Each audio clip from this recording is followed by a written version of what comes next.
And now for something completely different. Hi, my name is Ani Grossman, and I'm a dog trainer. This podcast is brought to you by School for the Dogs, a Manhattan-based facility I own and operate along with some of the city's finest dog trainers. During this podcast, we'll be answering your questions, geeking out on animal behavior, discussing pet trends, and interviewing industry experts. Welcome to School for the Dogs podcast.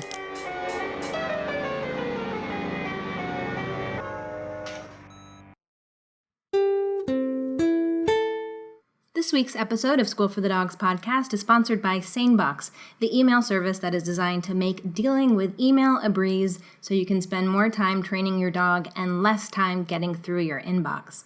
Sanebox gives you a powerful set of email tools that can work in just about any email client. I think of it like artificial intelligence for my inbox. It automatically sorts my email for me, it defers my email that's not important to a more convenient time, and I pretty much can't imagine using email without it at this point. Check it out for yourself and get a $15 coupon plus 2 weeks free when you sign up at schoolforthedogs.com/sane. So today I am interviewing a groomer. Her name is Ani, like me, although she spells it A-N-I, where I spell mine the more normal, boring way. And Ani is an in-home groomer in New York City. She goes to people's houses. I'm really interested in in-home grooming, this concept of a groomer who comes to you for a variety of reasons, some of which we will get into in this episode. But the main reason is I think it can really be the most dog-friendly way to have your dog groomed. I think a lot of dogs get stressed out going to the groomer, and you don't know exactly what's happening to them at the groomer. And the longer that I do dog training professionally, the more respect I have for groomers who really take the time to be thoughtful about how they're handling dogs during grooming and how the dogs are responding. You know, I used to think about a groomer kind of the same way that I think about like a shoe repair person. Like I just would bring my dog in kind of like I bring my messed up shoes in, and then they would fix the dog like they fix the shoes, and I would pick them up and all would be well, and I didn't really need to know about what went on in the interim period. But the fact is that grooming can be really traumatic for a lot of dogs. So I give a lot of credit to groomers who not only put in a lot of time and effort to acclimate dogs to the grooming process, but also who are willing to be transparent about it. And if you have a dog groomer coming to your house, whether or not you're actually involved in the grooming process, you can at least be there to make sure that your dog is feeling comfortable. And if your dog isn't comfortable, the good news is grooming is usually not something that has to be rushed. It's something that can be done over a period of time, whether that means a groomer showing things that you can do to help your dog get better or feel better about grooming, or having the groomer come again. But it doesn't have to be a one-stop process. And at School for the Dogs, we are encouraging our dog owners, from the time the dogs are puppies, really. It's something that we try to drive home in puppy kindergarten, to think about husbandry as part of training, to think about how you can make your dog feel comfortable around the equipment you're going to need to use with them, or other people are going to need to use with them from a very early point, and to get them used to being handled. I think it's a really, really big favor that we can do to our dogs. So high five to all the in-home groomers out there. I would love to share information about good in-home groomers throughout the country with my listeners. So if you have an in-home groomer that you recommend, please go to our Facebook group, which is facebook.com/group/School for the Dogs, and share the info there. Or you can go ahead and send me a direct message on Instagram, and I would love to try and compile some kind of list. Luxury Groomer is Ani Corless's company. There are a few other in-home groomers in New York City that I know of, and I will link to them in the show notes. But I am excited to share this little peek into the groomer's life. So my name is Ani Corless, and I'm the founder of Luxury Groomer, which is a luxury house call dog grooming business in the Manhattan area. And how long have you been doing grooming? I don't want to age myself, but we're coming up on a good 20 years. 20 years. So how did you first start getting into grooming as a business? As a business, well, I started grooming when I was younger after working at vet clinics. I started in kennel work and then as a vet assistant, and when deciding whether or not to become a tech or a groomer, I found out about grooming school and gave that a shot. And after 3 years, I actually opened a salon in St. Louis, where I'm originally from, and I had that for 5 years, and then I moved to New York and started doing house call because here I ended up liking that a lot better. When was that? I moved here in 2010, and I worked for some salons around the area for a while, got to know the industry, got to work with some really incredible people, and founded Luxury Groomer, started doing some house call on the side in probably 2013. We got our LLC in, say, probably 2014, and been doing that solo ever since. So tell me a little bit about the process of training to become a groomer, because I think it's something that a lot of people don't know a lot about, and I understand it involves quite a bit of an education. Is that right?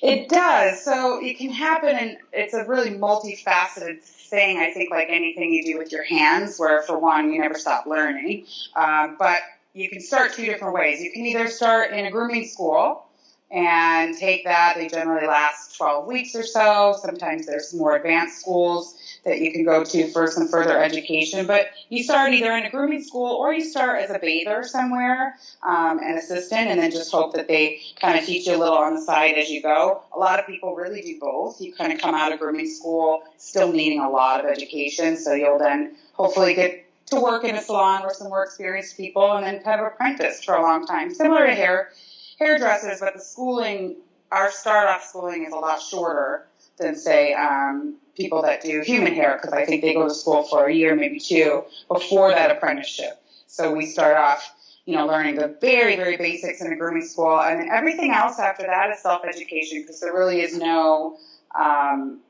requirements as far as state or federal on dog groomers. So it's up to you to learn from either your bosses or doing your own self-education. There's seminars and things, and of course nowadays with the internet there's tons of resources, but it is a hands-on thing. You really got to get your hands on dogs and be around people that do really great work, and there's multiple different ways to do that. But it's just a lot of, you got to go for it yourself and do a lot of self-education. I mean, there's so many different kinds of breeds that have specific cuts, and you have to learn how to deal with each of those. Is that right? Mm-hmm. Yeah, of course. And then, of course, within that, it's when you're doing, if you're not doing show haircuts, it's about what the customer wants. So you kind of learn how to, just like people that do human hair, you learn how to listen to people and work with their particular dog's particular coat or particular personality. And that's why, in my opinion, it's one of those that takes a really long time to get really good at. And at the end of the day, you never stop learning. That's the biggest thing. Now, I think in-home grooming there's a real need for it for a variety of reasons. But I'm curious what appeals to you about going into people's homes rather than having dogs go to a facility. Well, I think at the end of the day, they're always more comfortable in their own space. And so for me as a groomer, what I realized was from my experience, instead of being in a salon where you might be in a room full of dogs that may be barking or this and that, and you kind of have to do a certain amount of dogs a day to kind of pay the rent and pay, your commission and pay, all that stuff, this is a lot more one-on-one, more intimate experience for the groomer and for the dog. It's just a chill overall, versus a salon. Even if it's a really, really relaxed salon, you do have to do a certain amount of volume, and there are a certain amount of dogs going in and out of the environment, and the phone is ringing and the door is going off, and that kind of thing. And this is just so much more quiet and one-on-one and relaxed, and it really, it makes me relaxed, it makes the animal relaxed, and it's just, after doing this for so long, it's nice to be relaxed instead of such a kind of fast and furious environment.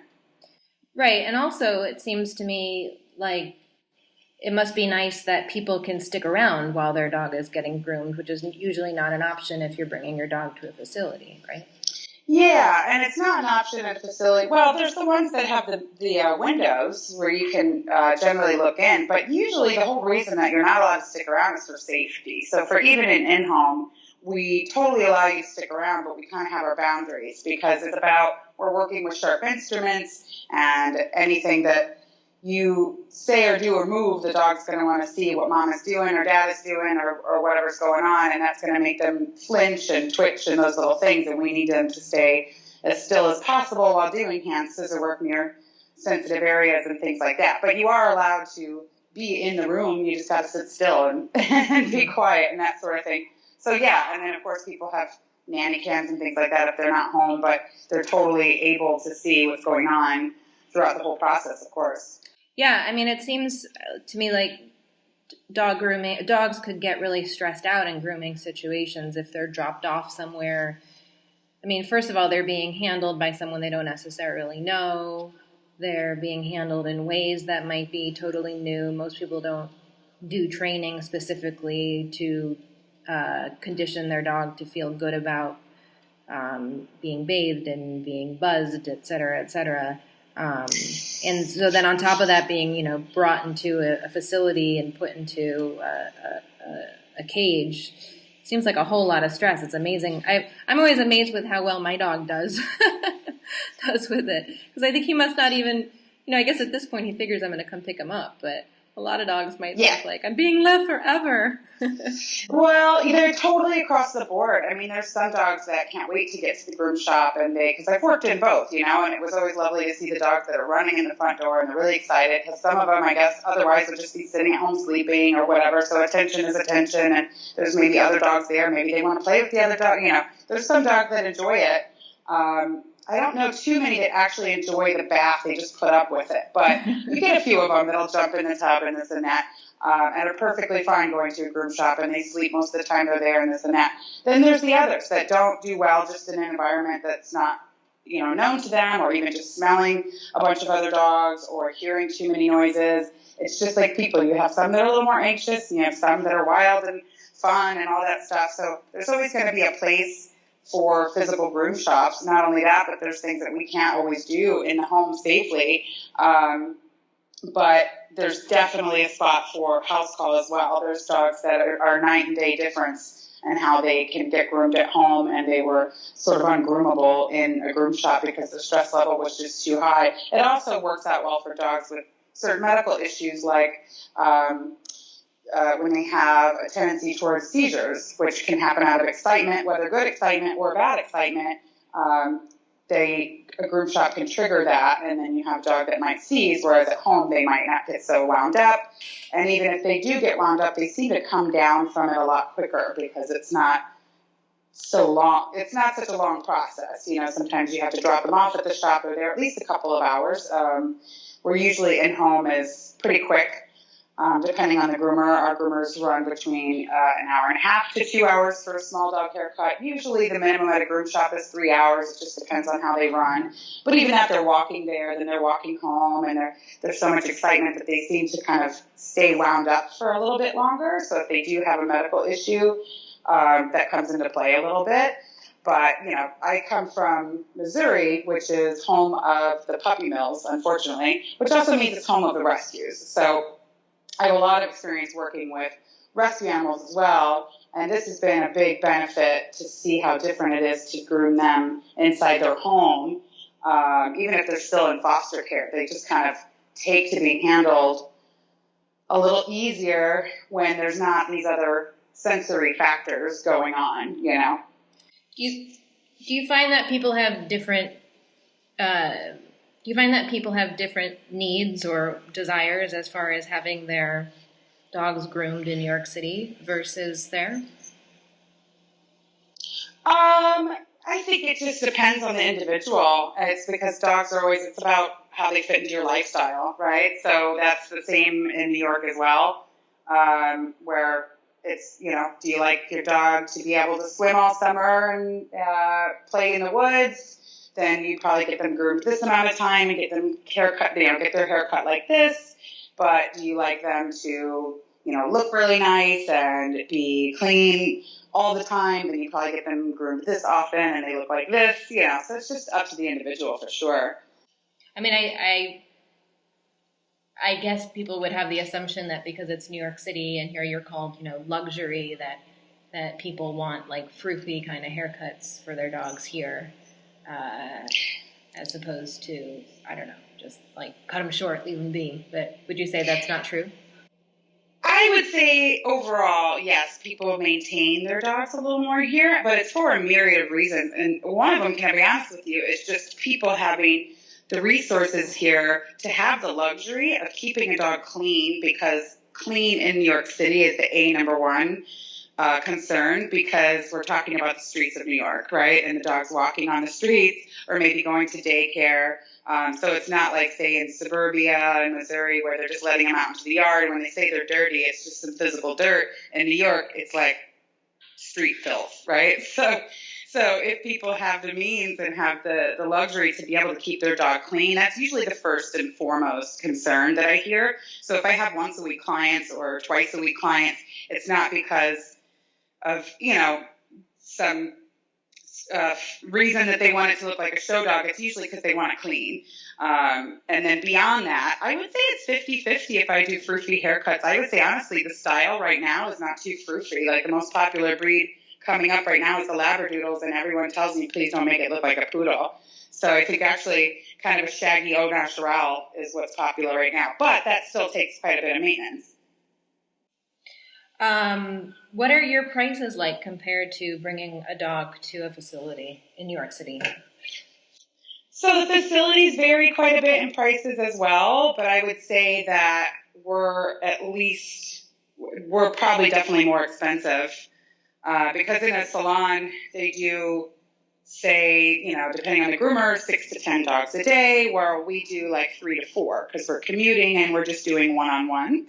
So also in a salon, you might have, one dog in the dryer or with a bather while you're trimming another one. So you have that kind of ability to do more than one at once. But, we're coming just to you and doing your dog straight through. So it cuts down. So, of course, it costs a little bit more. And, of course, we make sure to hire only the absolute most qualified groomers because they're one-on-one inside your house. So they have to be fully trained and of the toppest, highest quality, so that they can be alone without a manager, or they're not still apprenticing or anything like that. So yeah, I would say we're more, but I would say it's fair. Can you talk numbers, or are you not comfortable doing that? Oh yeah, so our small dog haircuts start at $200. And I would say a salon, if you're uptown, is probably around $130 or $140, whereas downtown can be as low as $60, $75 the last I heard. So it just kind of varies. And you bring all your own equipment then, right? Yeah, so normally all we require from the homeowner would be a towel. That's just, we can't carry a bag of towels around with us. But everything else we bring, unless they have a little bit larger dog. And then there might be some other things that we would need from them in the house that we just can't carry around town with us. But we do mostly small dogs. We just groom them in the kitchen sink and groom them on the adjacent countertop and just kind of clean up after we're done. And it's easy peasy. I've seen these like mobile grooming shops. Do those exist in New York? They do. There's a couple of vans I've seen. I think there's one I heard about recently that's downtown. I've seen at least one or two uptown as well, which I'm surprised because I don't know how on earth they've worked that out with the tickets and the driving. But that's where you bring the dog inside the van, and they've got kind of a whole mini groom shop in there. What do you do about dogs who are really stressed out about grooming? Do you ever work with trainers to try and reduce the stress? Have you ever had a situation where you've just had to say, I think this dog can't handle this right now? Yeah, of course, it's happened in the past. Like I said, with my former passive working with a lot of rescues, I kind of have a soft spot for that. But the first thing that's first is a lot of times the trainer will recommend they get done at home.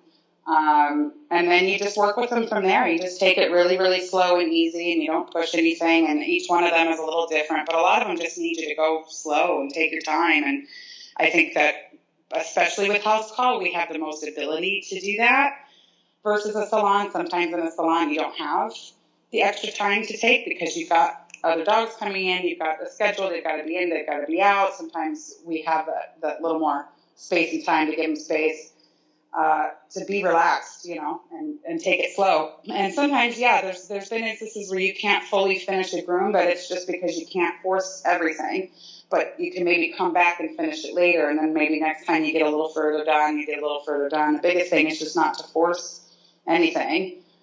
Is there anything you think people can do to keep up grooming, or should maybe be doing a better job of in general to keep up grooming between having a professional groomer work with their dog? Well, I feel like groomers might as well be like dentists, where every groomer wants to say brush and comb your dog in between, like brush and floss.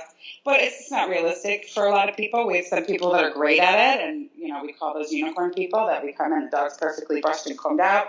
More often than not, people may attempt it and they think they do a good job brushing, but as not a professional, they don't realize that they haven't gotten all the way down to the skin, and then we still have to say, I'm so sorry, your dog's matted.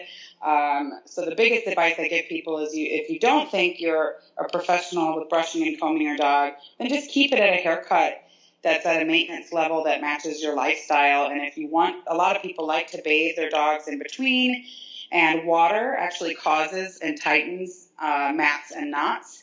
So the biggest advice I can give people is if you just can't go without bathing your own dog in between, then I suggest keeping it short, because if you do bathe it without brushing it properly, your groomer will tell you your dog is matted, and you end up in the back and forth about either dematting or shaving and all that other stuff. We're not making it up. If they get in the water and it's not brushed properly, especially these curly breeds like the doodles that are so incredibly popular right now, even just one time in a good rainstorm or in a pool or in a bathtub, if they've got enough hair, can mean that they have to be almost shaved the next time. So I would say the best thing people can do is just listen to their groomer and come up with a haircut that matches their lifestyle realistically. If you're not going to brush your dog, fine, totally fine. Just keep it on the shorter side so you don't have to worry about it, So do you think most dogs then don't need regular baths, even if they're, regardless of the kind of hair and fur that they have? Oh, I think it totally depends on the lifestyle. It depends, how dirty your dogs get and how much you feel they need to be bathed. It's just, if you feel it needs to be bathed once a week, but you want to keep 3 inches of hair on it but not brush it, then you definitely need to call your groomer to come over once a week and do that. Or you need to just keep it short so you can throw it in the tub once a week and not worry about it. And this time of year, what's popular too is going to the beach and going to the swimming pools. So a lot of people can have maybe a summer haircut that works for the family during the summer. And then you can grow it out and have a little longer and shaggier in the winter and do it that way. The conditioner isn't going to help, or some kind of spray? No, to be honest with you, it's technique. And honestly, it's harder than it looks, and it sounds silly. It's harder than it looks. I've been trying to train clients to brush dogs for 20 years. And like I said, most people just don't do it properly. But in fairness, when we train even a bather, they can spend a few months before they hand me a dog that's properly brushed out, and they're doing it all day for a living. So it is much harder than it looks, especially with these curly-haired breeds or these thicker-coated breeds. So I'm not faulting people at all. They usually give it a good shot and don't realize that it hasn't been done properly. Unfortunately, that matting all happens down by the skin where they've missed it. And if they don't get that, then it doesn't matter what part was brushed out or not. The dog might have to be shaved or dematted, and we don't do a lot of dematting at Luxury Groomer just for ethical reasons. So usually it would be a matter of saying, it's got to go short. So that's the biggest advice I can give people is if you're going to have it get wet often, without having a professional in between to brush it, I would keep it on the shorter side. But the groomer can always assess that with the customer. There's dogs that have hair that are totally fine. They don't mat up as easily. They're, some of the terrier breeds can do basically whatever they want and stop by the groomer every number of months and just be fine. So it just depends on that dog. I would just say, consult with your groomer and come up with that maintenance schedule that works best for the lifestyle, for the dog, and for your aesthetics. Do you have a specific kind of brush that you like? I mean, I'm kind of a classic slicker brush person. What's a slicker brush? Slicker brush is the one that has the little metal tines that look kind of crookedy and they look kind of torturous, but they're actually not. They have that little bend in them. But groomers vary differently on their tools. But I would say that's a really classic tool, and that's one that I recommend to clients. And the other tool that I recommend super highly is a comb. You want to get a slicker brush and you want to get a comb, because the comb is what lets you get down by the skin and find out if you actually have them all the way brushed out. If you use a brush without a comb, you're just not doing it right. So you want to use that comb and get all the way down to the skin and see if you can get it all the way out. That's how you'll know. And usually the hardest places to brush are the most important to get to. So maybe the armpits and the chest and the belly and the insides of the legs, wherever they might wear a harness that rubs on their hair is definitely important to get to. A lot of people tend to kind of go down the back like petting a cat, and then everything else is a mess. So you'll want to really get in there. And one of the suggestions I have for trying to brush at home is do like we do. So if we come to your house and we put the dog on a counter and say, okay, when you go up on this counter, now it's time to be groomed and it's, down to business time, then do that. Put your dog on the counter or put it somewhere raised that the animal knows when I'm up here, this is when we get down to business. And sometimes it's a lot easier because I know that they're sometimes kind of combative and wiggly and all that stuff for maybe mom and dad at home, whereas the groomer comes and they're just totally fine. And a lot of it has to do with that. They've never been asked to really do this before and behave for this. So sometimes putting them up in a certain area that lets them know when we're here, we're, getting down to business and this is what we're doing. Sometimes they behave a lot better. That makes sense. What's that kind of brush? I suddenly forget what it's called. That kind of like a rake-like brush with very, very fine teeth. Do you know what I'm talking about? And just gets off a ton of hair. Like the brand name that's most popular is the Furminator. Ah, that's it, the Furminator. What are your feelings about the Furminator? That thing gets tons off, huh? Yeah, so that would just be about using it on the correct breed, right? So you're not going to use a Furminator on a Yorkshire Terrier or a Shih Tzu. You're going to want to use it on a dog that sheds. And you want to be gentle with those because they do have a tendency to, if you're rough enough, they can cut the skin. So I do tell people to kind of let the brush do the work. Don't put too much pressure. But you'd use that on something like a Labrador or even gently on, say, a French Bulldog, something that kind of sheds that little bit of hair. But you wouldn't use it on a dog that just has long hair, no poodles, no Yorkies, no Bichons. You wouldn't use it on that kind of hair. But, yeah, they definitely work.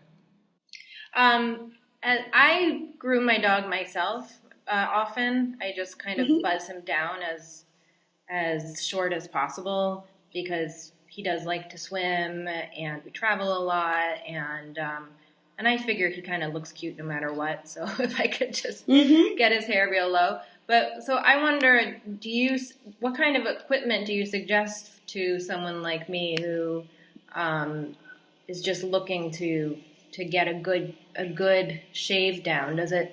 Can you get like a cheap buzzer? Does it make a difference if you get a more expensive one? What's your opinion on that? I would say definitely go more expensive. I mean, I'm always nervous to tell anybody to groom their dog at home. But if you're going to do it, and I have to give you recommendations, then I would say definitely invest in something that's considered professional, because I've seen a lot of those even made by the professional companies. So say Andy's, for instance, comes out with a home grooming set, and I think because they're so cheap and the blades are a little weird and the attachments that go onto them, I actually find them quite dangerous. So I think you'd be better to get a professional clipper with a professional blade like a groomer would use.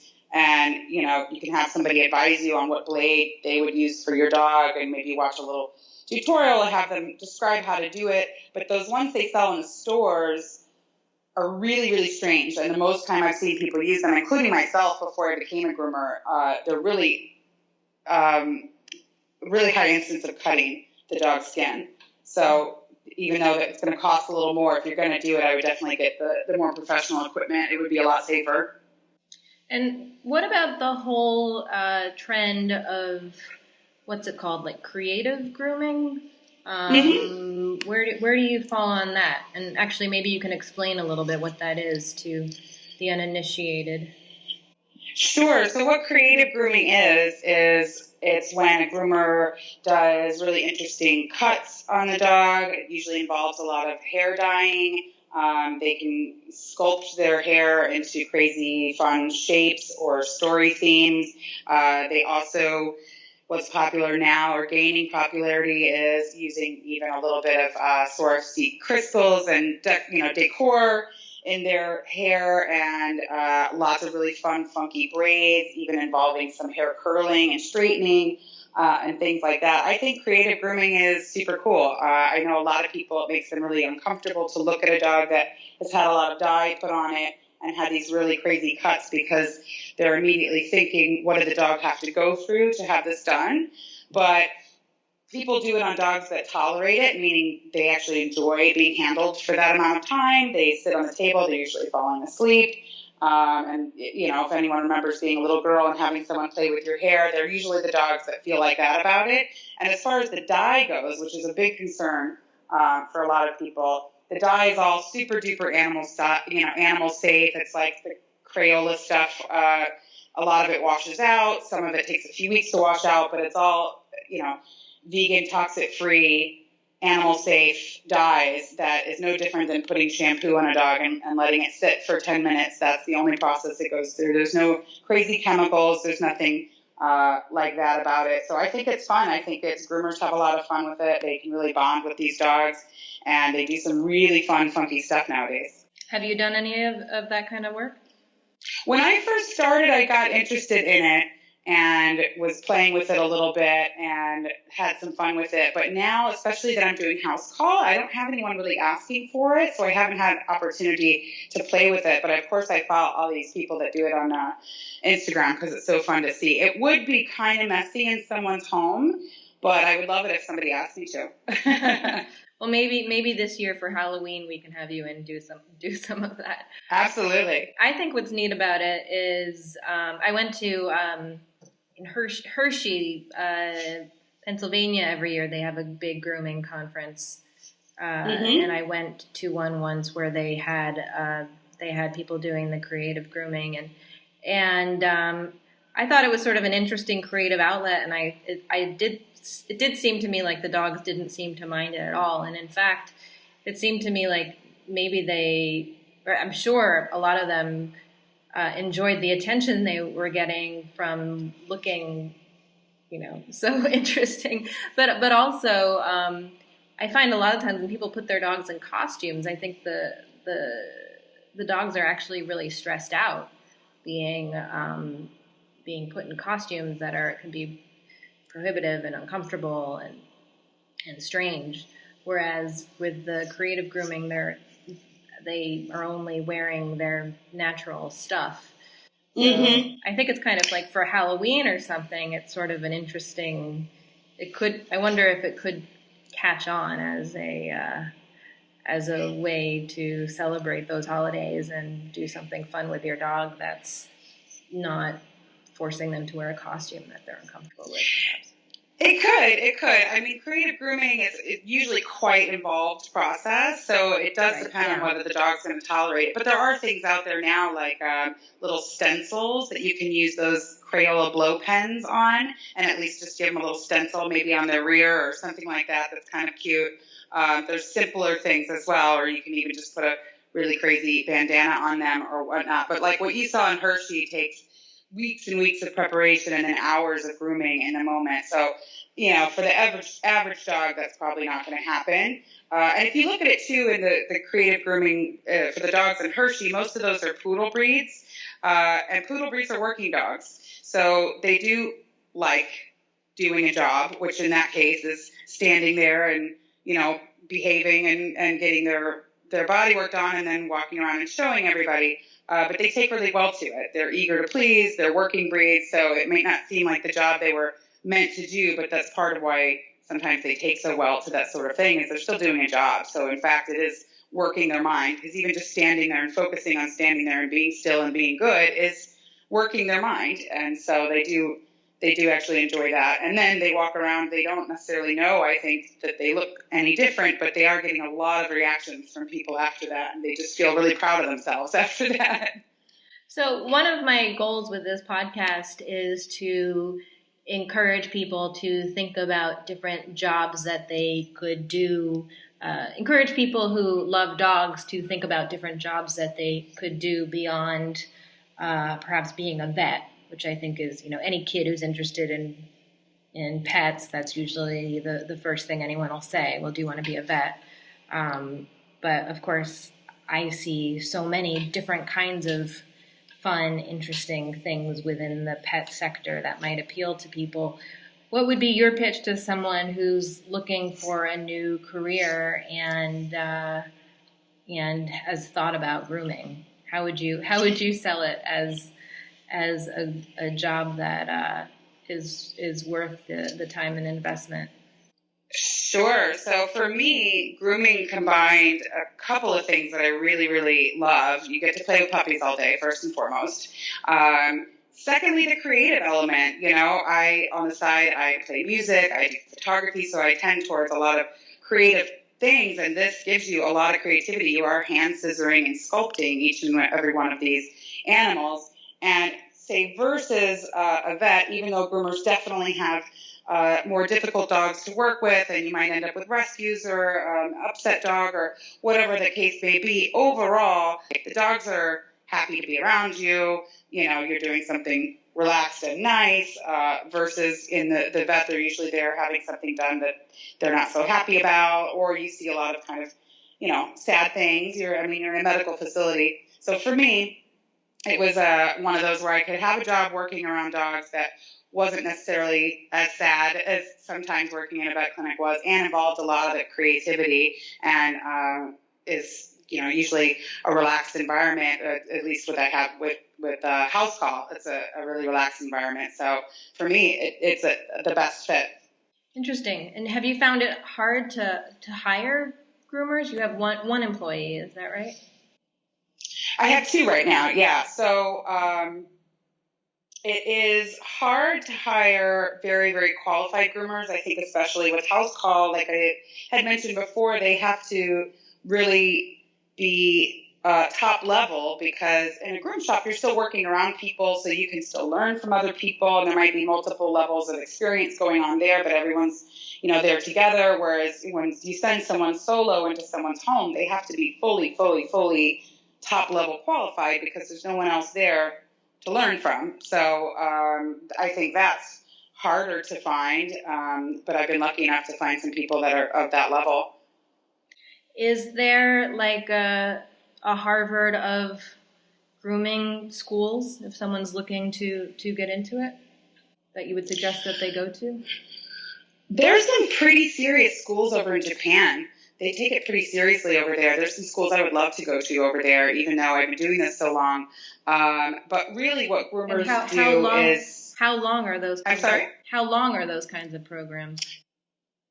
Oh, I would have to see. I think they're broken up into different levels, so you can choose how many levels you would take. Mm-hmm. But I don't think they're years or anything like that. I think they're still in the weeks, but they're just supposedly really, really great grooming programs. The things that groomers tend to do, though, is go to a lot of these seminars and continue self-education, and then they can actually get certifications through independent companies that do, you can get individual breed certifications, and then you can get your master groomer. So you've done lots of certifications and lots of paper tests and this and that. So again, these are all just things that groomers do for each other. None of this is required by any state or federal requirements. I'd actually like to see that change personally. But you can put yourself through these extra bits of education that can go on for your entire career. So it just depends on how committed you get and how serious you get into self-education. For someone who's just starting out in New York, is there a place, or in the New York area, is there a place that you would suggest? To be honest with you, I don't know much about the schools here. I heard about a couple of them, how they used to be years ago, but they're under different ownership. And to be honest, I just haven't heard either way. So I wouldn't be able to recommend that. But you can always still find those groom shops that will take you on as a bather. I think any groom school is going to be sort of similar because I don't know any here that are very, very long programs. So I would sort of assume you're going to learn about the same amount of stuff in the same amount of time. How long are the programs usually? I'd have to look up to be sure, but a lot of them average around 12 weeks. Okay. So you just have to see if there's this 12 weeks or maybe 16 or maybe 8. I'm not really sure because I haven't looked into that in a long time. So some people start with grooming school and then go to apprentice, or some people go straight to trying to get a job as a bather and apprentice that way. I think either way is fine, to be honest with you. It's just about how much commitment you've put into your own education and the place that you've gotten into to apprentice. Because, of course, if you're in maybe a not-so-great shop, you're not going to learn a lot, So if someone wants to find you, what's the best way for them to get in touch? Sure, just luxurygroomer.com. Email info@luxurygroomer.com. You can also, a lot of people enjoy the Instagram, so you can find us on Instagram at luxurygroomer as well. Great. Well, thank you so much. Anything that we didn't touch on that you want to mention? Just please keep the pets safe out there in this hot heat and hot asphalts. Yeah. What can people do about their dog's hot feet? Do you give suggestions on that? Honestly, the best thing you can do is test it out yourself. If you can't hold the back of your hand on asphalt for more than 5 seconds, you're going to burn your dog's paws. And so do you suggest shoes or... You could try shoes, or just make sure that they don't go out in that kind of extreme heat situation. You'll have to find, where you can set them on grass or whatever. But shoes would be best if you can. Thank you very much, Annie. Thank you. Our woof shout out today goes to a dog who lives right nearby. School for the Dogs' East 2nd Street location. His name is Jimmy Buckets. This is a dog who has a trademarked hairstyle. His owner keeps him in, I guess, what you would call a lion cut. He's a golden doodle with a huge mane. The rest of his hair is cut short, except for this beautiful mane area, and it's very cute, and he gets lots of attention. His owner says that people stop him on the street all the time, and that he seems to really enjoy all the extra love he gets from his due. You can find him on Instagram at Mr. Jimmy Buckets. And our fun dog fact of the day is that, contrary to popular belief, there's no such thing as a non-shedding dog. All dogs shed. Some dogs just shed a lot less than other dogs. It's also untrue that some dogs have hair and some dogs have fur. Whatever you want to call it, it's all the same thing. The thing is, every hair on your dog will eventually die and fall out and be replaced by a new hair. It's just that some dog breeds have hair that grows for a much longer period of time and to a longer natural length before it dies and gets shed. What's true is that dogs who have what we think of as hair, their hair sheds less and has a growth pattern that's much more similar to our hair, human hair, than dogs who have what we tend to call fur. hair goes through natural resting phases and growth phases. And some dogs, like humans, have hair that spends most of its time in a growth phase up until it grows to a certain length. Whereas the types of dogs who we think of as having fur are dogs who don't need regular grooming because their hair spends most of its time in a dormant phase, so it usually gets pushed out by a new hair while it's in a long-term phase of not growing, and it also only grows to a certain length based on that dog's genetics. So kind of interesting stuff. I will share a link to more information about this in the show notes. There's a great article in one of my favorite publications, Whole Dog Journal. If you're a dog nerd and you're not familiar with Whole Dog Journal, check it out. This episode has been sponsored by Sanebox. Sanebox is this incredibly handy email tool that I've used for years to get on top of my email. I honestly don't really know how it works. It's kind of like magic, but basically you can train it to figure out what emails are important, what emails are junk, and what emails fall kind of in that middle gray area, things that you will want to read but you don't really need to deal with like right away, and it'll categorize all those things in separate folders for you. I also have it set up so that it'll categorize all of my receipts into a separate folder, which is really handy. But basically the end result is it just sort of like clears out the static so that in the morning when I sit down at my computer to check my email, only the really important good stuff remains. If you want to check it out, you can get 2 weeks free plus a $15 coupon. Just sign up at schoolforthedogs.com/sane. Thanks so much for listening.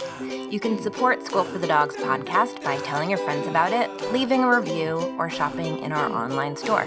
You can learn more about us and sign up to get lots of free training resources when you visit us online at schoolforthedogs.com.